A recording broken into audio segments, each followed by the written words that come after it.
السلام علیکم ورحمت الله وبرکاته. ملګرو دا ټیم کې زه په مدینه منوره کې او راسره زمونږ د کفنې ملګری دی یاسر افات. یاسر بھائی څنګه یې؟ ښه خیر دی الحمدلله. یاسر بھائی د کوم ځای؟ د دیره پر. د دیره پر دی. ماشاءالله. و چې څنګه راوختلو راتلو دواړه نن یو ځای له کار له ځو، خو په یو ګاډي کې نه بیل بیل ګاډي وي. دا د کفنې سیسټم داسې دی. دې ما ته وویل چې یاره ته باندې زما سترګې خوږېږي او لیدلی مې. نو مې چې ته ما نه پېژنې نو پته نه لګي. نه پېژنم دې خو لږ رانه هېرې. اوس دې وپېژندم یاسر بھائی. څوک یم؟ بلال. څه شی کومه؟ فیسبوک او پر هغه باندې د علما صاحب ډېر غټ دغه کې.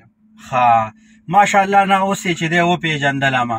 نو ګوره ملګرو خو کومه پارټي دی دا؟ زه خو په خپلې پارټیانو کې نه یم. بس پوهېږې چې پارټیانو کې نه دی. خو دا ده چې ماشاءالله دلته کې مسافري ده، نو مینه محبت او ورورولي دا به چې دی د یو بل سره ساتو. که څوک په هره پارټۍ کې وي، خو چې څه قسم ته خدمت راځي، څه خبره راځي او څه سخته پرې راتله، انشاءالله دا به نه وي چې دا ګینې زمونږ مخالف دی. په سیاسي اختلاف په ساتو، خو دلته کې به چې دی جسماني اختلاف په زمونږ انشاءالله چا څه نه وي. داسې ده او خپله مینه محبت به خورو، خپله ورورولي به کوو. نو ماشاءالله نن مې سره د یاسر بھائی ملاقات وکړه. د دیر خلک پکې سپیشل را منشن کړي چې دا څوک پېژني، هغوی پکې کمنټ هم وکړي. اپر دیر کې د کوم ځای صحیح پته خو ورکړه؟ اپر دیر کې د سراټۍ.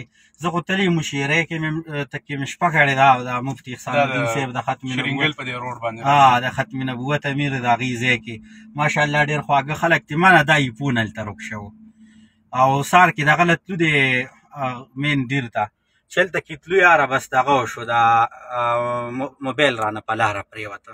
جیب مې و څادر مې والیو، نو چې څنګه رانه موبایل پروت دی یاره بس هغې پسې چې دی بیا ګرځېدو. خو بس دا وه چې ماښام اذانونو نه مخکې رنګ راکوي شی پیدا شو. نو لکه داسې خلک دی چې ایفون موبایل څوک مله چاته واپس ورکوي، خو ما ته یې دا دی را واپس کړی دی. نو ډېر ښایسته خواږه خلک دی او نور د لاس ګوتو کې هم فرق هر رنګه خلک ارځي کې شته دار چا به مخ نه ینځو که څنګه.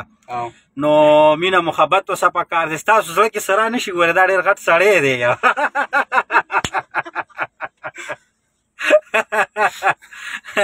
یاسر وایي پښتنو له څه پیغام ورکې؟ بس پښتنو له به موږ څه پیغام ورکړو؟ مینه محبت خپلو کې ساتئ او په دې پارټیانو په دې شیونو باندې خپلو سه لانجې مه کوئ، رشتهدارۍ پې مه خرابوئ، خپل ملګرتیا دا پې مه خرابوئ چې تا هغې له وټ ورکو ما دې له وټ ورکو. نو ټول خپلو کې په اتفاق باندې اوسېږئ. اخره کې دا زموږ پیغام دی چې بس ټول دې خوشحاله اوسي. السلام علیکم. وعلیکم سلام. زه ملګرو د الله په امان الله عزتمن که قدرمن شئ چې دومره ټیم وباسئ او مونږ ګورئ.